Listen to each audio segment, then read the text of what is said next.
LWO1 WeatherNet. Liftoff conditions looking pretty good. The SPS is ready for launch. Ignition. Liftoff. Falcon 9 has cleared the tower.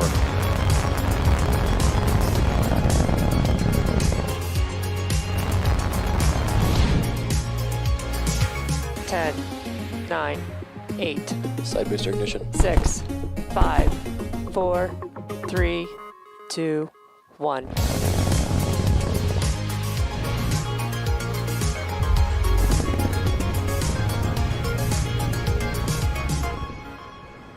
Happy New Year, everyone, and good evening. It is Thursday, January 7th, and you're tuning in to SpaceX's first mission for 2021. On your screen is a live view of the Falcon 9 rocket awaiting its 8:28 p.m. Eastern Time launch from Cape Canaveral Space Force Station in Florida. My name is Michael Andrews, and I'm a supply chain supervisor here at SpaceX, and welcome to the TurkSat 5A webcast for our customer Airbus. Today's payload is a fifth-generation broadcast communications satellite for the TurkSat fleet, designed and developed by Airbus. With an expected lifespan of more than 30 years, this new communications satellite is designed to provide television broadcast services and improve broadband data networks across a large geographic area, including Turkey, Europe, the Middle East, North Africa, Central West Africa, South Africa, as well as the Mediterranean, Aegean, and Black Seas. Now, before we explore more about today's payload, let's first take a closer look at the Falcon 9 vehicle supporting today's mission. The Falcon 9 rocket you see on your screen is standing at about 229 feet or 70 meters tall. And the bottom two-thirds of that vehicle is what we call the first stage. Now, while this is the first launch of 2021, today's booster is taking flight for its fourth time. It previously supported the GPS-3 Service Vehicle 3 mission in July 2020, as well as two Starlink missions, one in September 2020 and one a month later in October 2020. Falcon 9's first stage is responsible for accelerating the vehicle all the way to the edge of space, after which it will separate from the second stage, carrying that TurkSat 5A satellite. And once separation is complete, we will attempt to recover the first stage on our drone ship for the fourth time. That drone ship you can see on your screen, known as Just Read the Instructions, is currently holding position in the Atlantic Ocean a couple hundred miles off the coast of Florida. And if we stick that landing today, for those of you keeping score, it's going to be SpaceX's overall 71st successful booster recovery. Now, after the first and second stage separate, the second stage will ignite its single Merlin vacuum or MVAC engine to carry the TurkSat 5A satellite to a geostationary orbit. And at the very top, above the second stage, at the top of the rocket, you see a nose cone-shaped object. We call this particular assembly the payload fairing. It's 17 feet in diameter, 43 feet tall. It's 5 meters diameter, 13 meters tall. And this fairing houses today's satellite. Now, to transport the satellite safely, the fairing is designed to protect the satellite from aerodynamic heating, loads, and any kind of atmospheric contamination during ascent. And once we get through the Earth's atmosphere and reach the vacuum of space, the payload will no longer need this protection. We're then going to jettison the fairing halves so we don't have to carry around that extra weight, and the second stage will continue with the satellite to its targeted drop-off orbit for deployment. Both fairing halves were used during today's mission. They've been flown for the second time each. One half previously flew on the July 2020 Anasis 2 mission, and the other previously flew on that June 2020 GPS-3 Service Vehicle 3 mission. And following the deployment of today's payload, we'll attempt to only catch one fairing half in the air with our recovery vessel, Miss Chief, while Miss Tree, the other vessel, will retrieve the other from the water, what we call a wet recovery. And the last piece of the mix here is that large gray structure next to Falcon 9. It's called the Transporter Erector. We call it the TE. The TE is used to roll out the Falcon 9 from the hangar to the launch pad, and it then raises the Falcon 9 to its vertical launch position. The TE also routes things like power, fluids, and communication to both the rocket and the satellite. Prior to the start of our webcast, the Falcon 9 team performed functional checkouts for today's satellite. At T-minus 38 minutes, the team conducted their electronic go, no-go poll, and they gave the okay to proceed into propellant load and launch. Now, to keep both stages of the vehicle cooled close to launch, the team at Cape Canaveral began loading propellant at T-minus 35 minutes. Since the second stage Merlin engine is very similar to those 9 first stage engines, they both use the same propellants. Our fuel is a refined form of kerosene, we call that RP1, and our oxidizer is super chilled liquid oxygen, which we call LOX. We chill that LOX to be as cold as we can get it, and it allows us to load more LOX in there because those oxygen molecules are super dense. Both of these factors give us better performance with the Merlin engines. This also helps us to avoid the need to continue topping it off, and it makes up for any losses due to boiling prior to liftoff. Now at this point, the second stage is fully loaded with RP1, and the first stage will complete RP loading around T-minus 6 minutes. Also at this time, liquid oxygen is loading onto both the first and second stages, and that'll continue to the last few minutes of the countdown. At T-minus 7 minutes, we begin our engine chill phase. The pre-valves between the first stage engine and the propellant tanks will open. That chills the engines. This is where we cool those turbo pumps in order to avoid thermal shocks when we start the pumps at just T-minus 2 seconds, and it helps us light the Merlin engines. Also, we're loading helium into storage vessels on the first and second stages. During flight, we pass this cold helium through heat exchangers on our Merlin engines. The heat of the gas generator exhaust warms this cold helium and expands it. This expanded helium gas is used to fill the empty volume in our fuel tanks created by the engine pumps pulling propellant out of the first stage. Think of it like your car. We use gravity on a car to keep all the fuel near the bottom of the tank. Here in space, we need helium to push all that fuel towards our turbo pumps. Now, let's take a moment to learn a bit more about our payload today. Weighing in at approximately 3.5 tons, the TurkSat 5A satellite provides roughly 10 kilowatts of power. By way of its high reliability and design, this 5th generation satellite will serve as the fleet's first satellite to operate under an electric propulsion system. And as I mentioned earlier, the TurkSat 5A communications satellite was designed by our customer Airbus to provide television services and improve broadband data networks to service areas covering Turkey, Europe, the Middle East, North, Central, West, and South Africa, as well as the Mediterranean, Aegean, and Black Seas. The satellite is scheduled to become fully operational sometime in the second quarter of this year. Now let's take a moment to learn more about what makes this communications satellite so unique. Standing by for launch command. T-minus 4 minutes. 10, 9, 8, 7, 6, 5, 4, 3, 2, 1.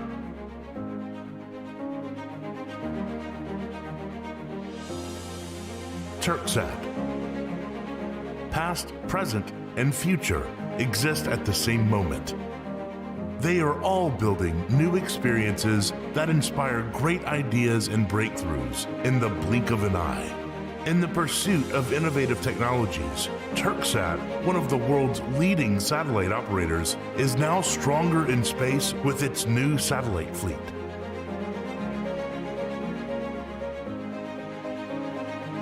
TurkSat 3A communication satellite at the 42° east location offers both satellite telecommunication and direct TV broadcasting services via Europe, Turkey, and Central Asia.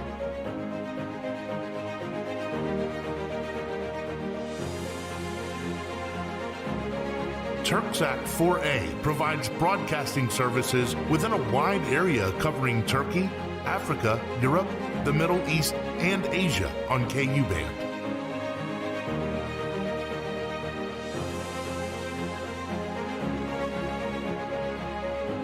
TurkSat 4B, a multi-band satellite, ensures high flexibility of switchability and connectivity among different service areas and provides services over a wide geographic region between west of China and east of England, spanning Turkey as well as Europe, Central Asia, the Middle East, and Africa on both Ku-band and Ka-band.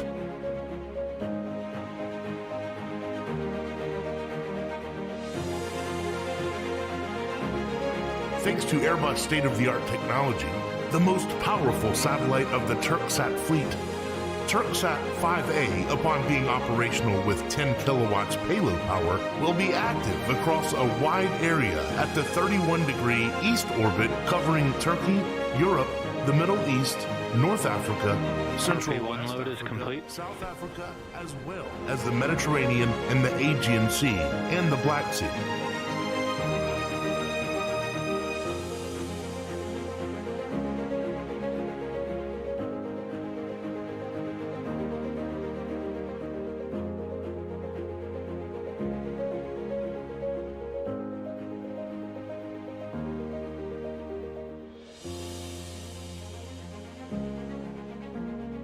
With its satellite fleet, Turksat focuses on rising values and technologies in satellite communication. Turksat is an alliance of values that opens doors to the world and inspires communication, with its reliable and expert staff investing in the knowledge of the future. We are in an age where information is instantly shared. Our expectations are rapidly changing. Technology is leading us to new experiences. We proudly proceed on a path illuminated by the information that makes our lives meaningful in the age of communication. While new experiences inspire great ideas, Turksat of the future invites you to be a part of this moment. Turksat, space age in communications. Mission Control, we have liftoff.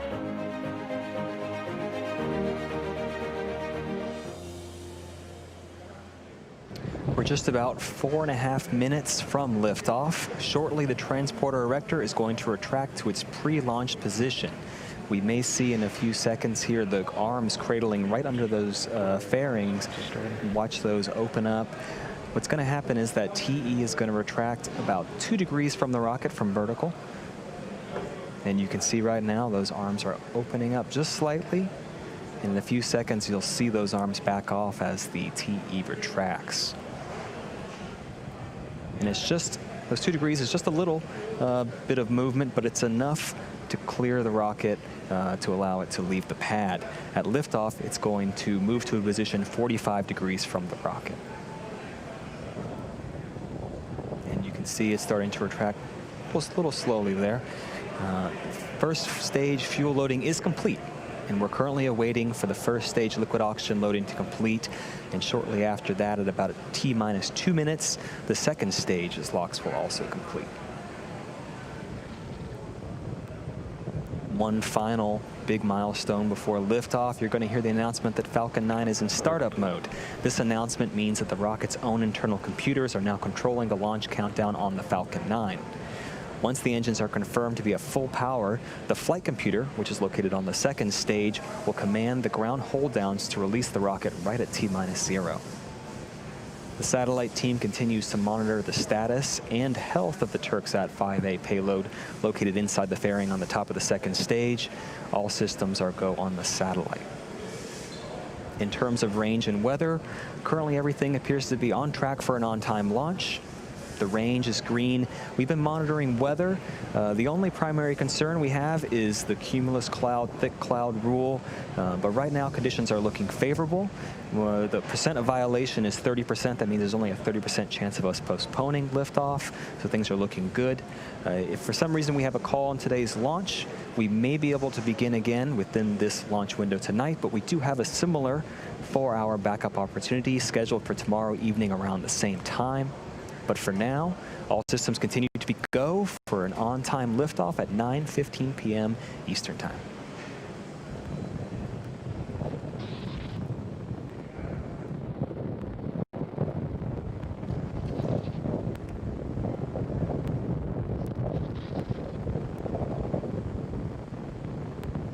At this time, the LOX loading is complete. It just finished on the second stage, and that is the last milestone for propellant loading prior to liftoff.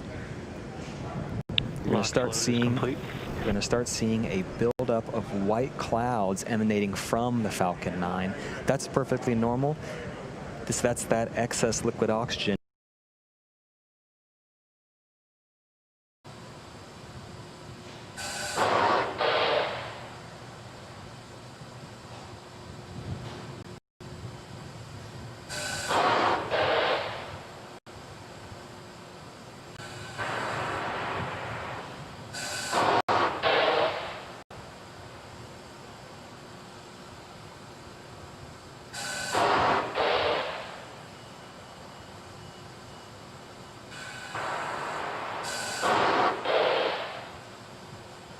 Again, what you're looking at on your screen is the top of the vehicle. And that transporter erector should be retracting here soon. And there you can see it on your screen. It looks very slow and very slight. but there it is moving back. Now the first and second stages are both nearly fully loaded with 1 million pounds of kerosene fuel and liquid oxygen. Super chilled liquid oxygen is our propellant oxidizer, and as I just mentioned, it's what's creating those white clouds that you can see right there on your screen. That happens when it's exposed to the warmer ambient air. First stage should finish prop loading in a second here, and second stage at T-minus 2 minutes. At T-minus 60 seconds, Falcon 9 is in startup, and what that means is that the rocket's autonomous internal flight computers have taken over the launch countdown. Now they'll light the Merlin engines at about T-minus 2 seconds, and liftoff will be commanded at T-minus 0. We use TTEB as our ignition fluid, and when it mixes with oxygen, it burns a green-colored flame, so you might see a green flash near T0. We then allow fuel into the thrust chamber, and the engine comes up to power for liftoff. Now, the Starlink payload continues to be healthy. The Falcon 9 team is tracking no issues on the rocket. Weather is looking great, as you can see there on your screen, and the range is green for launch.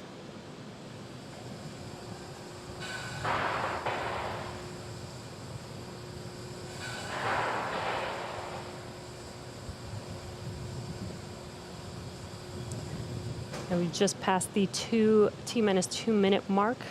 Stage 2 locks closed out. And there's that call out that LOX load is complete on both first and second stage. Just about 15 seconds or so, we will start venting out the transporter erector liquid oxygen line.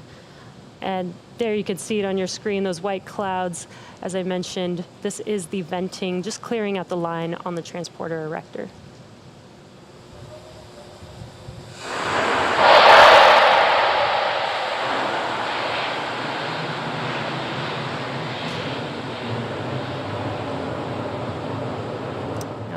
About 15 seconds or so, Falcon 9 will be in startup, and stage 1 and stage 2 will begin pressurizing for launch.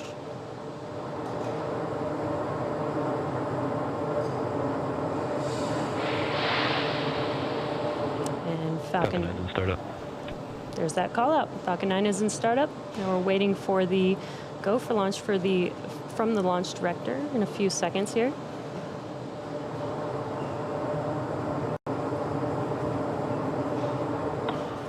Starlink, Falcon 9, LD is go for launch.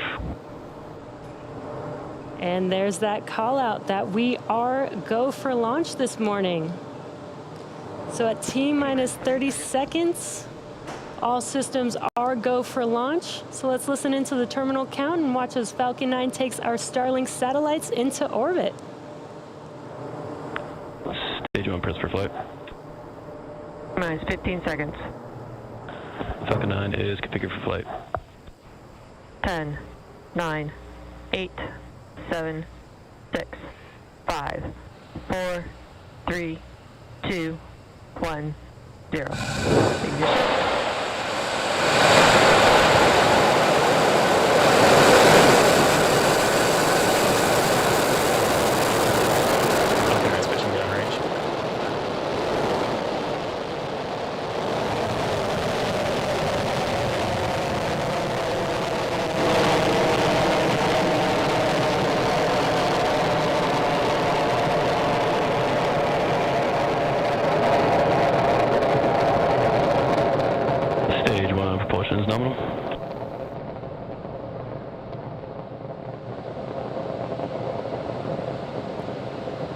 At T-plus 40 seconds, we've got a beautiful view of Falcon 9 successfully lifting off Entry is nominal. from Pad 39A at Kennedy Space Center, carrying our stack of Starlink satellites to orbit. And we are throttling down the vehicle, the engines, in preparation for max Q, or maximum aerodynamic pressure. This is the largest structural load that the vehicle sees on ascent, so slowing down the vehicle helps us pass through the short period. Max Q. And there's that call out that we've passed through max Q. Now, in about a minute, we'll have 3 events happening. That'll be main engine cutoff, or what we call MECO, stage separation, and SES-1, which is second engine start 1. Now, MECO is where we shut down all 9 of those M1D engines on the first stage to slow the vehicle down in preparation for stage separation. And that's where the first stage separates from the second stage. First stage will start making its way. Back is chilling. First stage will start making its way back to Earth for landing, while second stage continues on its journey with the third event, which is SES-1, or Second Engine Start 1. And that's where we light up the MVAC engine, and it propels the second stage along with the Starlink satellites to orbit. We've just got some awesome views on the screen. Such a beautiful morning. We're just about 15 seconds away from those 3 events: MECO, stage separation, and SES-1.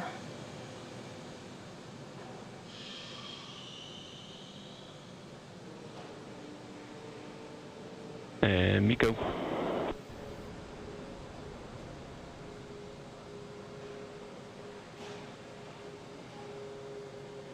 Stage separation confirmed.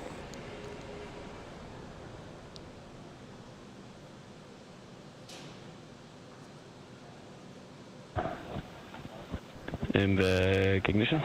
And throttle up.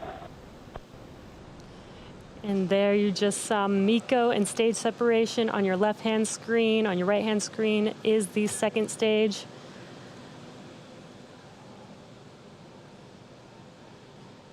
We're waiting on fairing deploy coming up here shortly.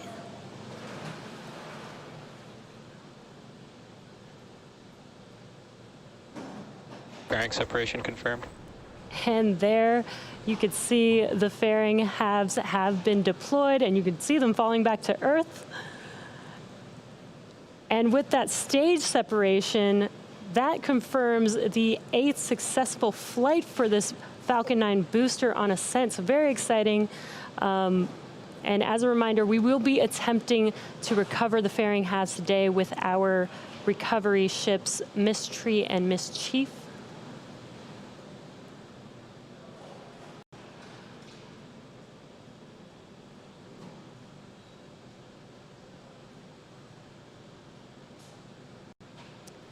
Now, as stage 2 heads towards its targeted drop-off orbit, stage 1 will execute 2 burns in order to make its way back to Earth.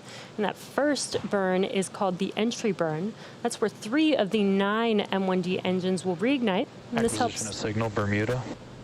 This helps to slow the stage down as it re-enters into the upper parts of the Earth's atmosphere. The second and final burn for the first stage is the landing burn. Each of the M1D engines has 190,000 pounds of thrust, which is just enough to slow down the vehicle rapidly to touch down for landing, as the landing burn is just a single engine burn. And again, this is the vehicle's 8th flight, so it is our life leader. It has completed a successful ascent and stage separation, so let's see if we can land it for the 8th time, which will be a first for Falcon 9. Both vehicles are following nominal trajectories. You heard that call out that both vehicles are nominal. Just a little over a minute away from that entry burn start on the first stage. And what you see on your screen is a view looking forward on the left-hand screen. Now we've changed to the looking aft on first stage. And on your right-hand screen is a view of that MVAC engine on second stage.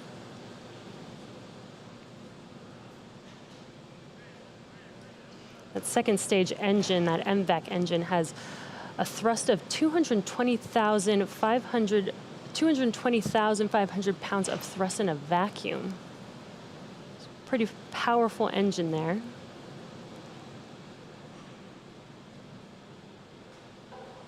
And we're just about 20 seconds or so away from that entry burn on the first stage.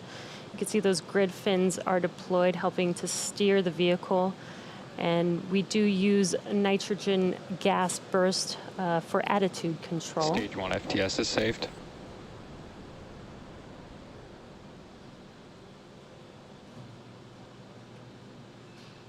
Stage 1, entry burn startup. There's that call out and visual of the entry burn on the first stage on your left-hand screen. So it lasts about 20 seconds long.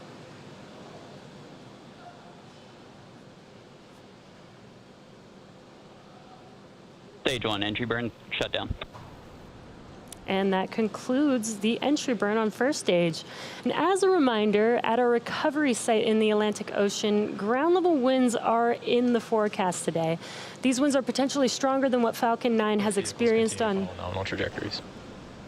That was just a call out that everything is nominal. These winds are potentially stronger than what Falcon 9 has experienced on previous flights. Therefore, today's mission will be what we call an envelope expansion on our first stage landing wind performance, meaning we're going to test the wind limits of our vehicle upon landing. So let's see if we can stick this landing today. Again, it also will be the 8th landing if we do land this vehicle. And we're just about 30 seconds away from that landing burn start on the first stage. And what you're looking at on your screen is a nice view of the second stage. Still looking nominal.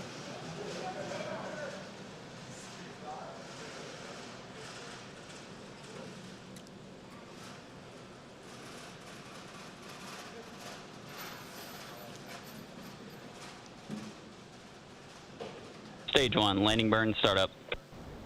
There's that call out. Landing burn has started on first stage. Let's see if we can stick this landing. There's a view of the drone ship on your left-hand screen. Stage 1, landing leg, deploy.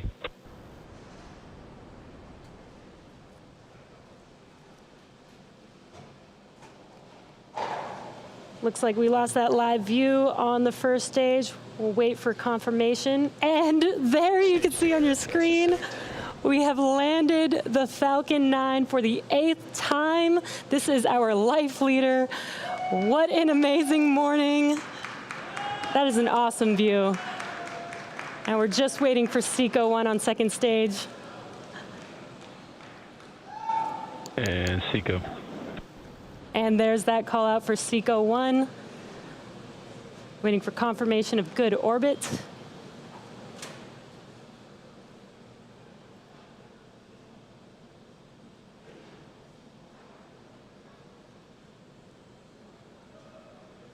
Nominal insertion. And there's that call out for good orbit on second stage. What an exciting morning. We've landed that first stage for the 8th time. And now that second stage is going to coast. Signal, Newfoundland. Second stage is now going to coast in this orbit for the next 35 minutes or so. And while that happens, take a look at this, the animation. We'll have an animation showcasing where we are in the coast phase. So we'll see you back here at T plus 45 minutes for that second stage relay.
Expected loss of signal, Bermuda.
Expected loss of signal, Newfoundland.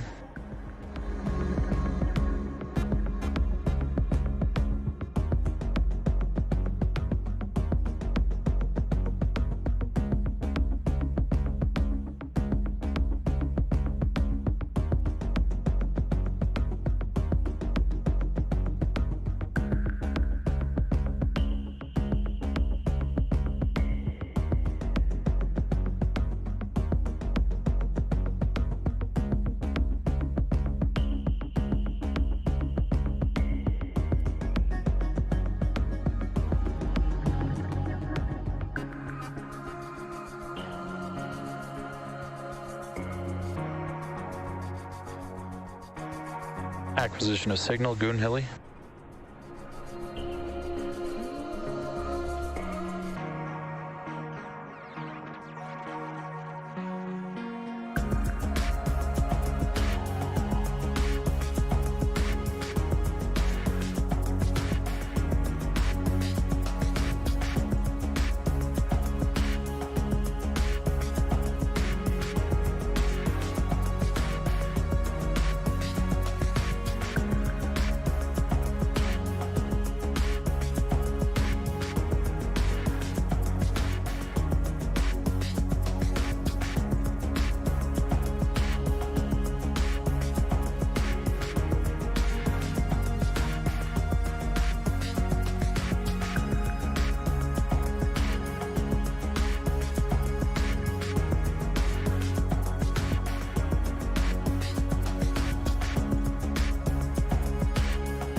Expected loss of signal, Goon Hilly.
Acquisition of signal, Diego Garcia.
Welcome back to the webcast for Starlink. We had an on-time liftoff this morning at 8:02 a.m. Eastern Time, followed by the completion of the first 8th flight and recovery for this booster, which is a first for Falcon 9, and despite those stronger winds. Today marks our 65th landing of Falcon 9 and 72nd successful recovery of a first stage. We're now just waiting for the relight of our second stage, or SES-2, coming up here in a few seconds. It'll be a short 1-second burn. Just waiting for that call out.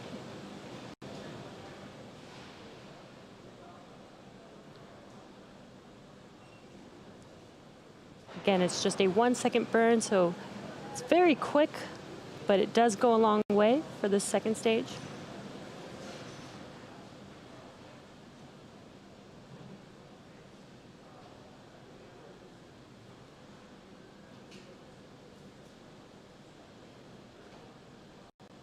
Nominal orbit insertion.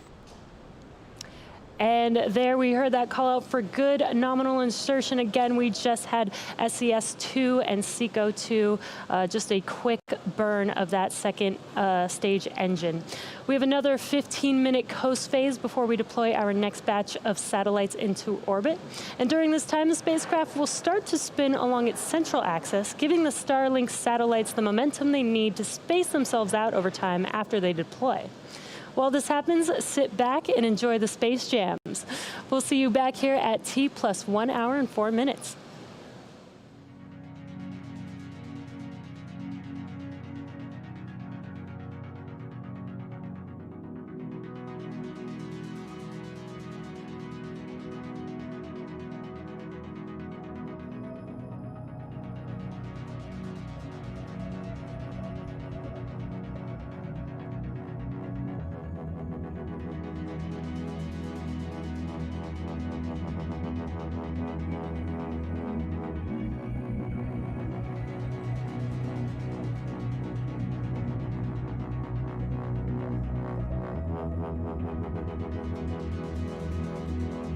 Expected loss of signal. It's Diego Garcia.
position to signal Tasmania.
Welcome back to our webcast. We had an on-time liftoff this morning, and again, our Life Leader vehicle completed the first 8th flight and recovery for a Falcon 9.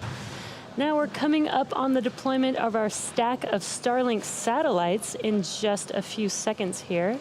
So we will listen in and watch live as the payload deploys.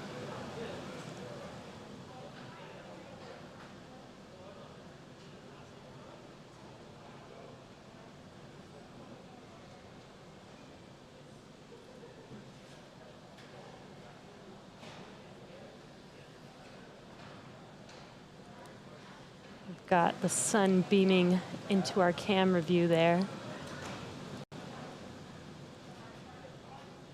Payload deploy confirmed. What you are seeing live are those Starlink satellites in space, drifting away from our second stage, which confirms deployment. Shortly, they will deploy their solar array, and over the next few days and weeks, they will distance themselves from each other and use their onboard ion thrusters to make their way to their operational orbit. Beautiful live view.